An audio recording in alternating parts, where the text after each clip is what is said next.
Boa tarde, me chamo Heloísa, sou universitária do curso de Odontologia da UEPB. Estou aqui para apresentar o projeto de iniciação científica, cujo tema é o impacto da violência física contra a mulher e suas consequências maxilofaciais associadas. Esse trabalho é uma análise retrospectiva no Hospital de Emergência e Trauma Dom Luiz Gonzaga Fernandes. Eu queria dar início à apresentação do projeto, contextualizando, falando um pouco sobre o tema, que é a violência contra a mulher, né, que é, no geral, um ferimento aos direitos humanos, né, um problema estrutural que está há décadas na nossa sociedade, e isso se dá justamente pela desigualdade de gênero. Muitas das vezes, o gênero masculino, a sociedade coloca ele se sobressaindo ao gênero feminino, e isso acaba por trazer essa desigualdade que implica na violência, né?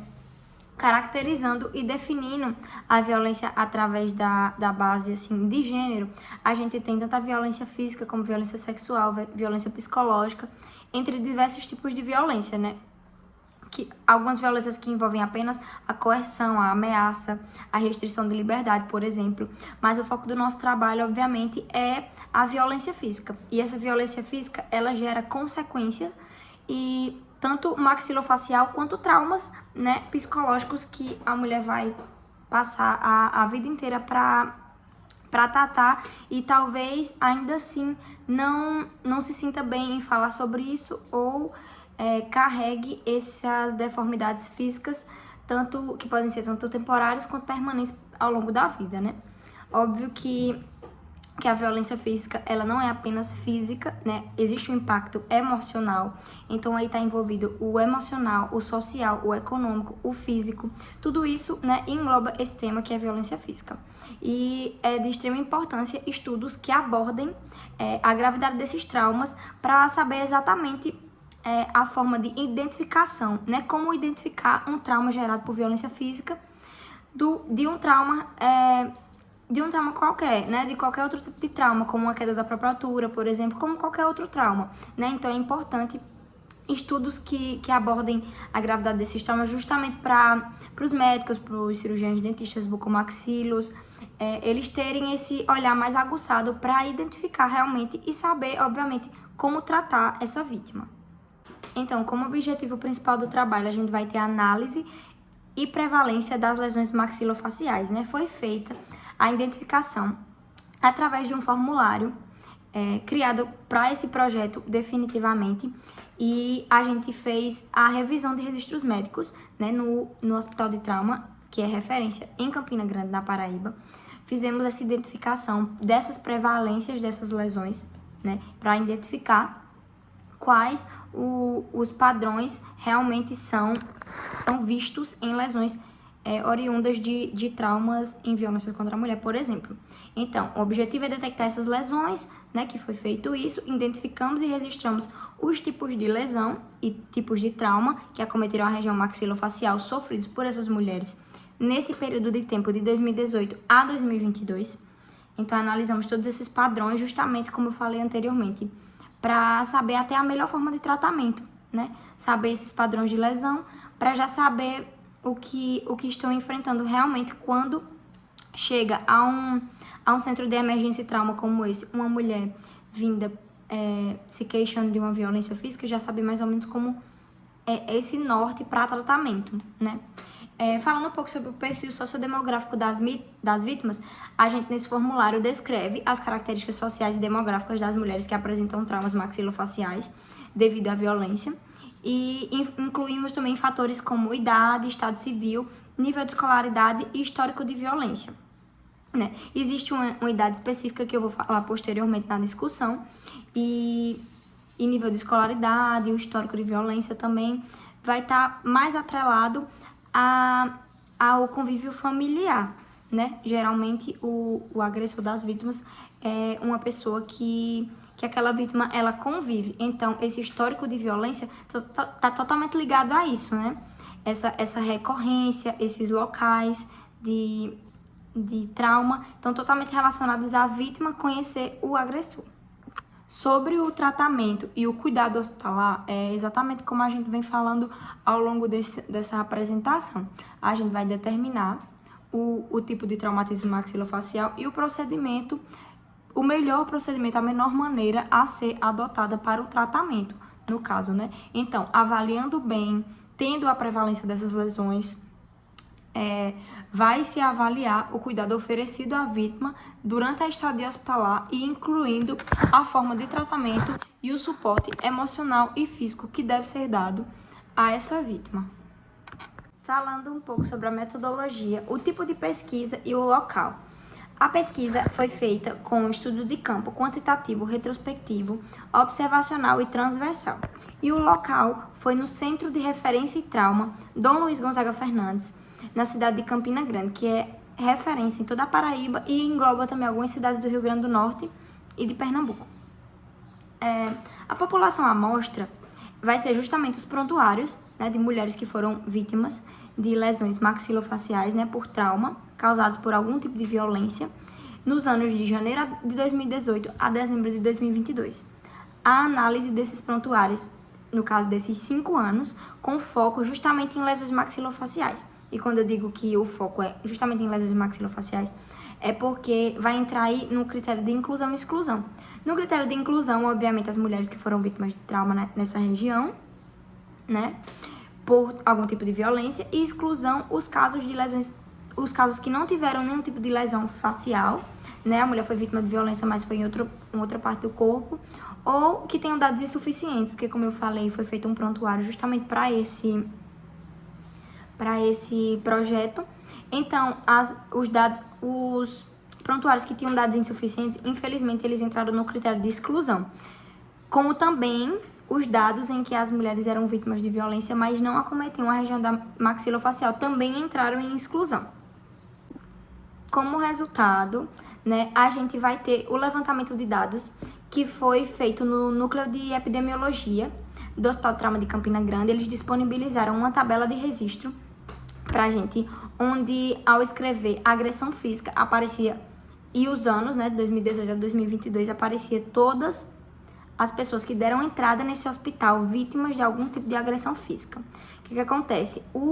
Esse núcleo de epidemiologia, ele não é tão específico, ao ponto de colocarmos assim, agressão física e violência contra a mulher, tipo, para preencher apenas o público feminino. Então, o que apareceu, né, o que totalizou foram 2.318 prontuários. Só que, obviamente, não são todos esses prontuários que são de mulheres vítimas de violência. São, no geral, tanto o público do sexo masculino quanto feminino estão englobados nesses 2.318 prontuários. Então, fazendo uma média aí, seriam 38 atendimentos mensais, né, nesse período de tempo de 5 anos.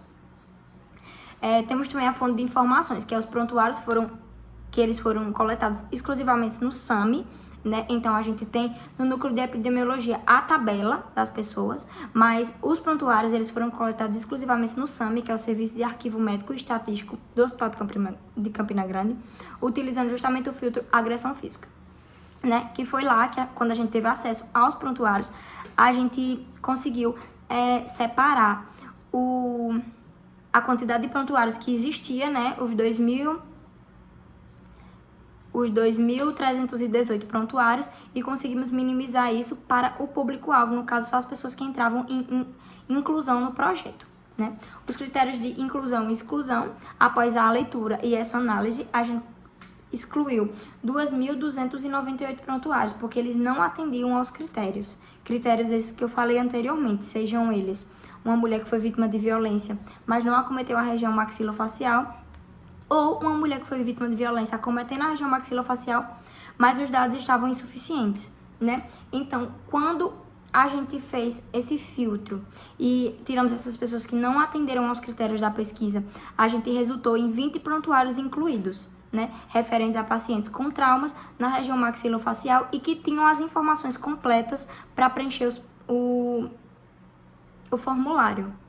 Dando continuidade aos resultados e discussões, aqui a gente consegue ver mais precisamente na tabela, né, os casos de violência pelos meses e pelos anos, né, que foi esse recorde de tempo entre 2018 e 2022.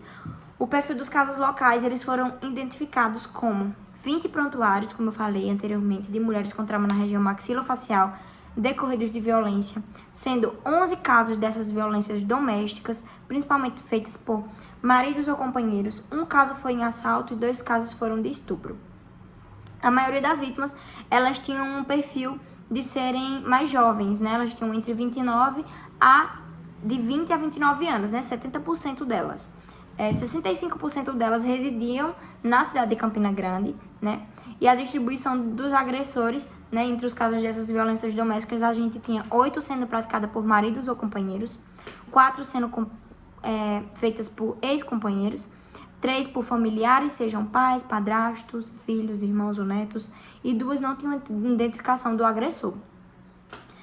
A gente fez, além desse levantamento, né, dessa base de dados que foi feito na SPSS, o total anual com os meses certinho de cada ano e os casos por ano e por mês e tudo certinho. Além disso, a gente fez uma comparação desse estudo com outros estudos nacionais, né, que é o que a gente tem o de Meiring e seus colaboradores, que foi feito em 2020, e o de Dias e seus colaboradores em 2014. Eles vão confirmar um padrão de semelhança, né, que sempre são em mulheres mais jovens, né, eu digo assim, a prevalência é sempre em mulheres mais jovens, sobretudo entre 15 a 34 anos. E as mulheres, elas são mais atingidas por traumas maxilofaciais resultantes de violência física. Isso com o intuito, muitas das vezes, de denegrir a imagem dessa mulher, de rebaixar essa mulher. A parte, a região do rosto, ela é muito explorada pelos agressores justamente por isso, porque vai denegrir a imagem dessa mulher, vai acabar não aferindo só fisicamente, como também psicologicamente, porque como eu falei no início, esses traumas, eles resultam tanto essa violência, ela resulta tanto traumas permanentes quanto traumas temporários. Então, essa vítima acaba por sofrer ao longo de toda a vida com um trauma como esse. Então, como conclusão desse projeto, a gente tem os altos índices de subnotificação relacionados a esse tema, né? A gente sabe que no tema violência física contra a mulher, há muitos casos de subnotificação. Isso porque as mulheres não chegam muitas das vezes atestando no hospital de que elas foram vítimas, que realmente elas foram vítimas de violência física. Geralmente elas chegam acompanhadas até mesmo dos seus agressores, como a gente mostrou nas discussões, que a maioria dos casos são de parentes, são de amigos, são do meio familiar, são de ex-maridos ou até atuais esposos e tudo mais.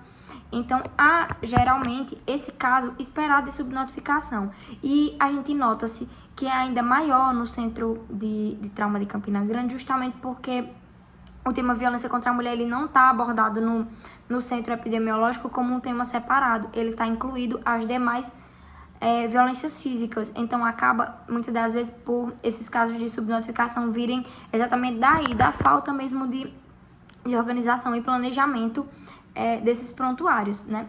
Então, é realmente um fator preocupante e reforça-se a necessidade desse mapeamento epidemiológico dessas agressões, né? Esse é um processo, assim, fundamental para ampliar o reconhecimento dos traumas e vai possibilitar o registro, né, nos prontuários em si, assim favorecendo a criação de protocolos de atendimento mais eficientes, além de tudo isso, contribuir, obviamente, para o tratamento adequado a essas vítimas.